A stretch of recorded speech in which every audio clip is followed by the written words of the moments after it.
Okay, it's Felicity from GetYourRockOut here with Colin from Amenra. How are you doing today? I'm fine, thanks. Starting to get a bit tired. Yeah. Has it been a full day of interviews today? Yeah, today has been, yeah. We took off from home at 1 a.m. last night, so we've been ready for action for quite a while. And how long are you in the UK for? Only one day. We're just doing the festival, and then tomorrow morning we're heading back home. Yeah. So you'll be absolutely shattered tomorrow night. Pretty much. We haven't slept in a bed for the last few days, so it keeps it all interesting. That is very true.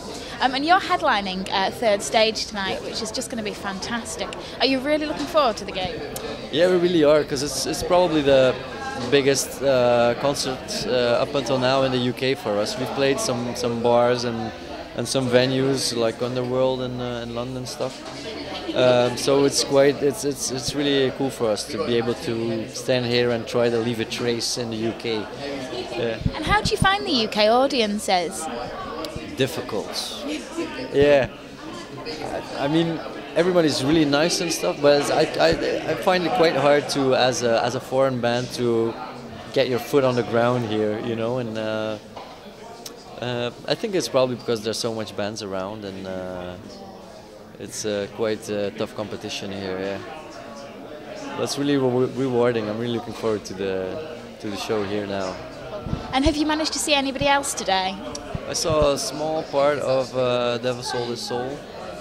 They caught my attention, like sound-wise, because I was sitting with my back to the stage, and they started, and I was like, what is that? So I checked it out. I really liked it. Had a good sound, a lot of energy on stage. It was nice to see. And who are you looking forward to seeing anybody else? Do you reckon you're going to have time to see anybody else? I'll probably have time, but I think it's going to be after our show, so I'm going to be pretty much broken down. So I probably have a headache that I won't be able to see anymore. But that would be Electric Wizard and a little bit of My Dying Bride or Pig Destroyer. At least one of each would be ideal, but I don't know if I'm going to succeed in that. Well, hopefully then you'll manage to see at least a little bit of them. I'll do my best. You've got an album coming out in a couple of weeks' time. Yeah. Tell us everything there is to know about it. Well, actually it's our first international release on Neurot Records.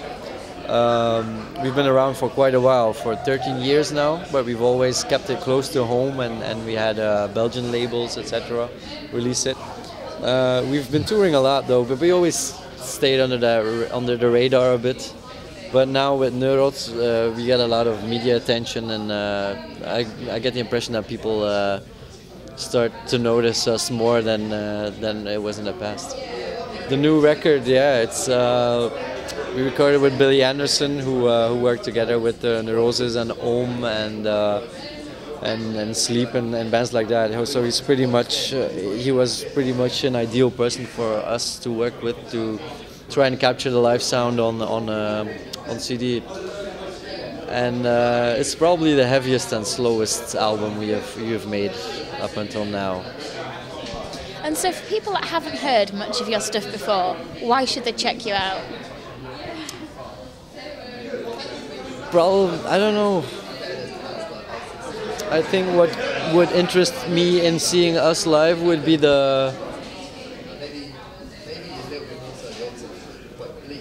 we don't give up, you know. We from beginning to end yeah. There's no boundary, you know.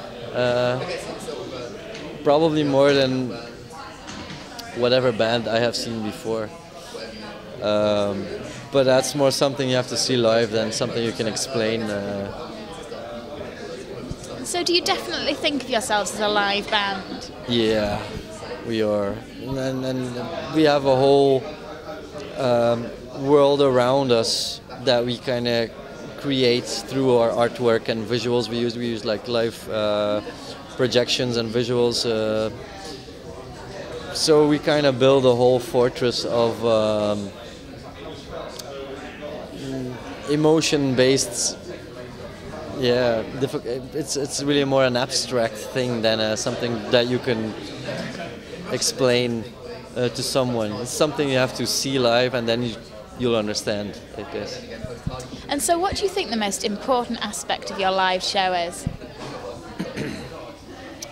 the letting our guard down, the not having oppose what is sometimes or most of the time a part of heavy music, you know.